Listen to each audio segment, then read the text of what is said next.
Have you ever made a magic bar? Have you ever heard of a magic bar that was actually magical because it was free from gluten, dairy, and eggs and was super duper easy to make while also tasting incredible? Well, stay tuned because this is a recipe for super delicious, simple, gluten-free and vegan magic bars. Guys, this smells so freaking good.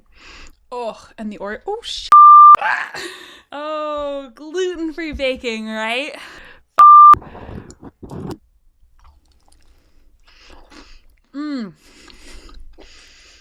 Stop. Oh my god. These never get old. In the bakery, these bars were so underrated. Everybody passed them up because they're just like, oh, it's a coconut bar, whatever. These were a staff favorite. One of the first things we ever made. One of the things we made consistently. One of the best things we ever made. Super easy, super affordable, super scalable, super efficient. These bars are a 10 out of freaking 10.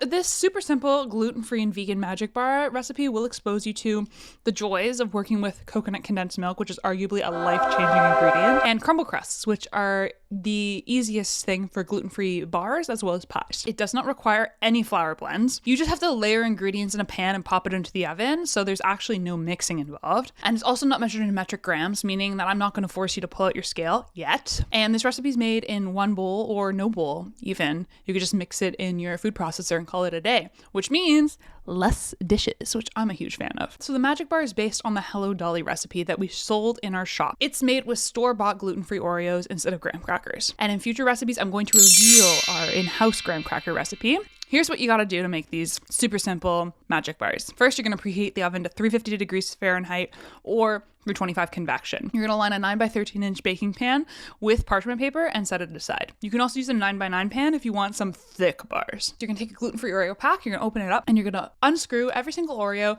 and scrape off the icing for every cookie. You're gonna throw those cookies into a food processor, and then you're gonna process them down into a sand. Into your food processor, you're also gonna put your sugar in, as well as coconut oil, and you're gonna process it down until it is a wet sand. It should be able to form a loose shape if you squeeze them together. And then you're gonna use your hands and you're gonna press all these crumbs into the bottom of your 9 by 13 inch pan, and you're gonna set it aside. So now the easy part, you're almost there.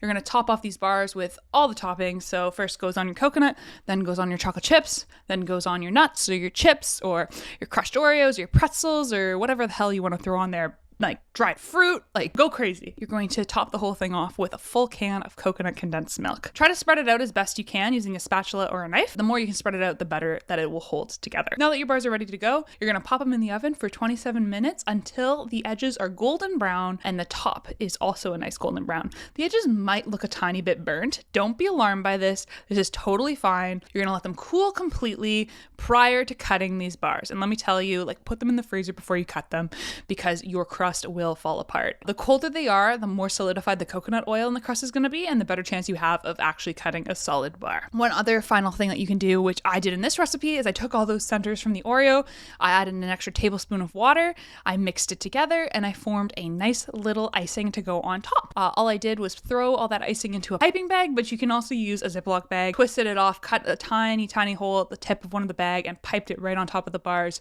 for that delicious aesthetic. And that's it. That's how simple it is to make a magic bar. Really that freaking easy, guys. If you like this recipe and you want to stay up to date with all Dolled Up Desserts original recipes, make sure you hit the subscribe button, hit that like button, hit that follow button, and sign up for our newsletter to get a first-hand look of all of those recipes.